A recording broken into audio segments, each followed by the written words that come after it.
Minimum വോളിയത്തിൽ വിടു മനുഷ്യ, നാട്ടുകാര് കേക്കും. ചപ്പാത്തി ഉണ്ടോന്നില്ലേ? ഇക്രു ഇക്രു, ഞാൻ ചോദിക്കുന്നതിന് സമാധാനം പറഞ്ഞ ഇക്രുവിന് ഞാൻ എത്ര ചപ്പാത്തി വേണേലും തരാം. തരുവോ? ഇക്രുവിന്റെ അച്ഛന്റെ പേരെന്താ? അച്ഛൻ. ഫസ്റ്റ് പേര് കൊച്ചച്ഛൻ എന്ന് പറയാത്ത ഭാഗ്യം. കൊച്ചച്ഛൻ സ്വർഗത്തിൽ പോയി എന്ന് അച്ഛൻ പറഞ്ഞ. ഓ, തട്ടി പോയില്ലെങ്കിലേ അത്ഭുതമുള്ളേ. ഇതല്ലേ സാധനം. ഞാൻ ചോദിച്ചോണ്ടിരിക്കും.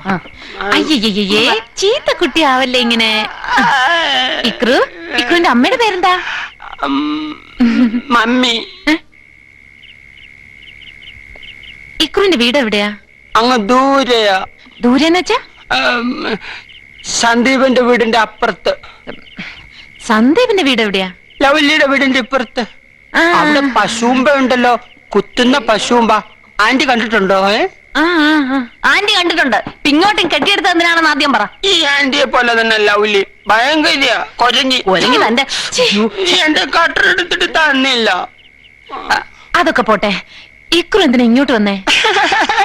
നഴ്സറി വരുന്ന എന്തിനാ? പഠിക്കാൻ. അയ്യേ, ടീച്ചർ ആന്റിക്ക് ഒന്നും അറിഞ്ഞൂടാ.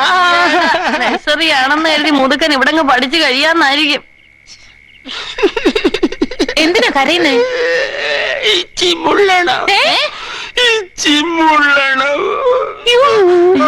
അയ്യേ, പുള്ളി